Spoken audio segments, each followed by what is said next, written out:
Assalamu alaikum wa rahmatullahi wa barakatuhu. This is Abdul Nasir Jangda from Qalam Institute coming to you with another session of the Qalam Hangout, special edition of the Qalam Hangout, 30 days, 30 questions, where we're trying to answer your questions about the month of Ramadan. The question that we have today is, can I fast without eating suhoor? Is my fast valid if I did not wake up for it and take some suhoor?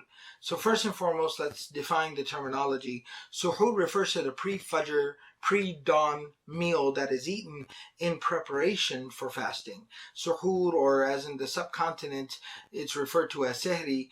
That's basically what it refers to. So now that we understand the terminology, let's understand the issue. So right off the bat, eating suhoor is not a requirement of fasting. It is not a mandatory, obligatory aspect or part of fasting. Fasting requires not eating or drinking or sexual intercourse with one's spouse from the break of dawn till the sun sets. Those are the requirements of fasting. Suhoor is not a requirement, not by any means. So, what is suhoor then? Suhoor is a sunnah of the Prophet ﷺ. We have to understand that even though fasting is mandatory and an obligation, at the same time, we do not approach, it's an act of worship, it's an act of devotion to Allah subhanahu wa ta'ala. We do not approach it with the attitude of just trying to discharge it and get done with it, but rather we approach it with, while trying to do this great noble act of worship to the best of our ability, trying to perform it with ihsan, with excellence, to the best of our ability. Having said that, what's very important for us is to take into consideration how did the Prophet ﷺ perform this great act of worship, because that's the best way to do so. So the Prophet ﷺ used to wake up before Fajr and he would take some suhoor. He would eat something, drink something in preparation for fasting. And in fact, in Hadith of Bukhari, the Prophet ﷺ says, Tasaharu, uses the command form.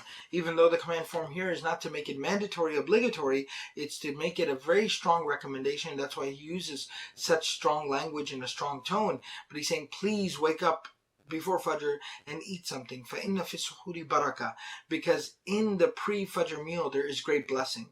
What are some of the great blessings in the pre-Fajr meal? Number one, it physically strengthens you to perform this act of worship, like I said before, to the best of your ability. So otherwise, if you didn't eat suhoor, you'd be cranky, you'd be upset, you'd probably, get upset at someone and mess up your fast, or you'd spend most of the day lazy and sleeping. If you eat something in the morning, you'll have some energy throughout the day, and that will allow you to perform this act of worship, inshallah, a lot better to the best of your ability. You'll make it a productive day of fasting, inshallah.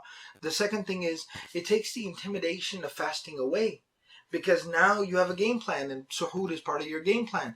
So fasting isn't so intimidating anymore, because you can do it with your game plan. Number three, it's a great sunnah of the Prophet ﷺ, and that's more than enough reason to do it, because all of us are trying to be more like Muhammad Sallallahu Alaihi Wasallam, and he used to eat suhoor, so we should eat suhoor. Fourthly and finally, and this is very, very important and very interesting, that time that we wake up at to eat suhoor pre-Fajr, that is a time when supplications are accepted, du'as are answered, prayers are answered. It's a very, very blessed time for worship and dua.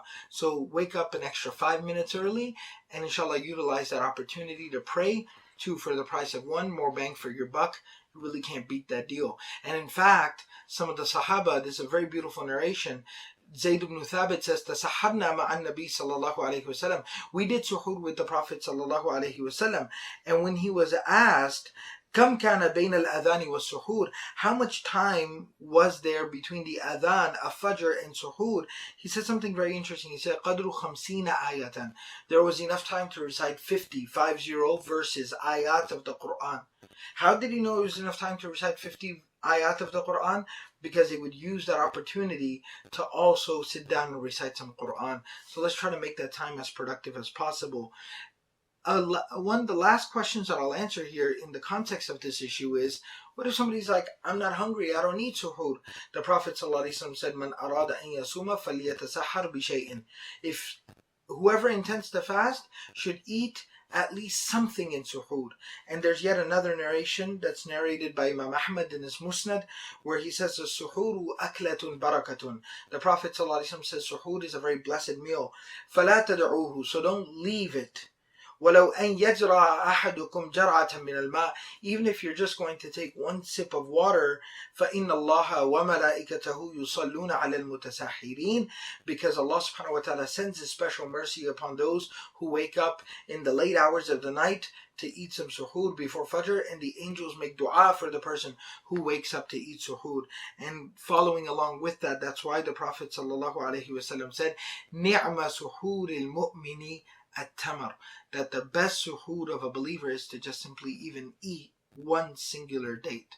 So in conclusion, suhoor is good. It's a great sunnah of the Prophet ﷺ. It'll help you prepare for your fast. Eat a good healthy suhoor. Make the intention of it to be following the sunnah of the Prophet ﷺ, and wake up with a couple of extra minutes to make some dua at that time, read some Quran at that time, and inshallah it'll be a very blessed, productive day. May Allah subhanahu wa ta'ala accept from us throughout this entire month of Ramadan. Until next time, remember to send in your questions. You can tweet them, leave them on the Qalam Facebook page, in the comment section of this video, or you can even email them to us, questions@qalaminstitute.org. Just remember to tag your questions with hashtag Qalam Hangout, and we'll try to get to as many of them as we can.